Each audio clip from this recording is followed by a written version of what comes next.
Alright folks, Mark back again, part 2 of my NX6 radio problem where it did not want to let me set up dual rates.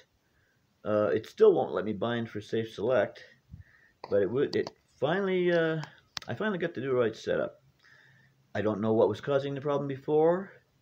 I don't know why I was able to finally do it, but I was able to finally do it, so let's just take a quick look here and see. Alright, so first we're going to look at our ailerons here. And we're in low rates right now.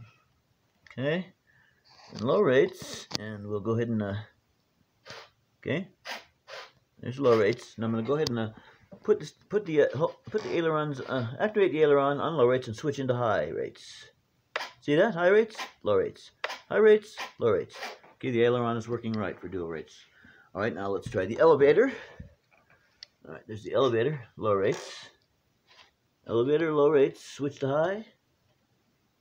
High rates is working. High rates, low rates. High rates, low rates. Elevator rates are working. All right, and that just leaves the rudder. Okay, rudder. So here's low rate rudder, high rate rudder, low rate rudder, high rate rudder.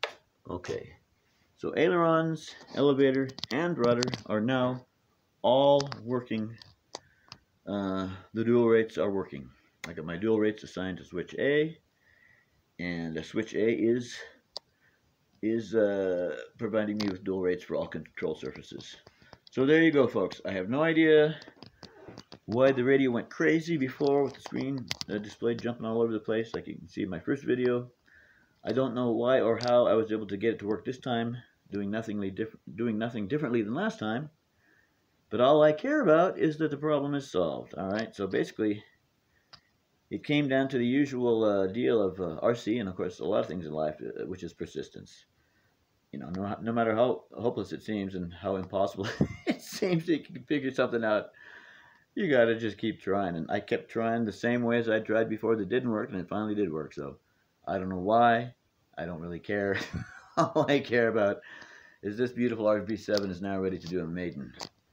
She sure is. She's ready to do a maiden now, and that's pretty darn exciting, right? Yep, she's ready to do her maiden. Just thought I'd hit the throttle for a second there. All right, folks. So I had wanted to. What I did in the past when I was flying is anytime I got a new airplane. Well, let me back up. It used to be when I would get a new airplane on it, I'd set up the CG the way I thought it should be and put the battery where I thought it should be. And if it was off, including if it was way off, boy, it could be a real handful to get on the ground. So I decided after that I would go ahead and have safe select available on all my airplanes, but on a switch. All right, so what I would do is, on my very first flight on the maiden, I'd go ahead and take off in safe. And once I got a good amount of altitude, I'd switch out of safe. And then if my CG was off, I would know it.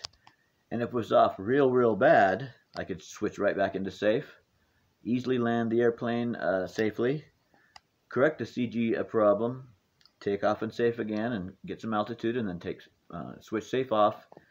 And I would repeat that process until I could switch safe off and have the airplane fly just right. So it was just a safety measure. Now on this plane, I wasn't going to do the safe, set it up at first.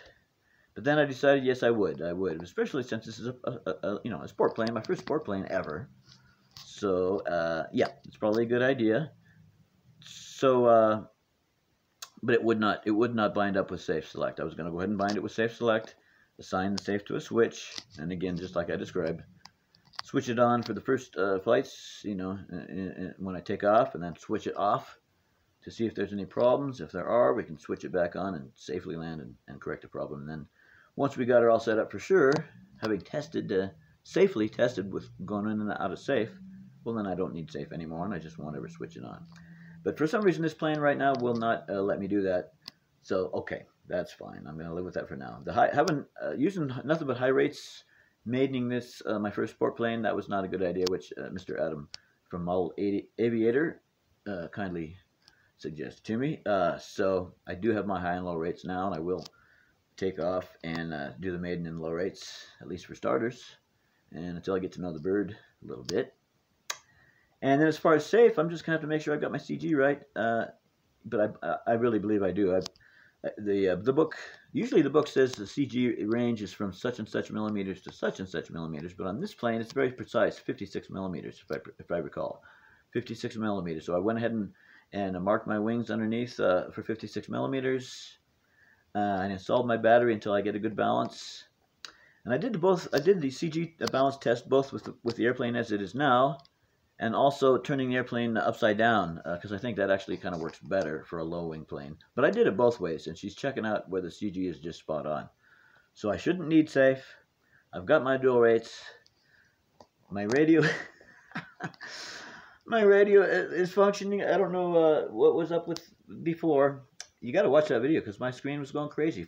Everything was changing on the screen. All the things that were on there were changing. But anyway, I don't have to do any more setting up, so I shouldn't have that problem anymore. She's ready to fly, truly. All right, hope to see you at the Maiden. Not actually, literally, but I hope you'll check out my Maiden flight video on this. I'm so excited, and I'm so glad I've gotten through these little challenges here. All right, see you soon.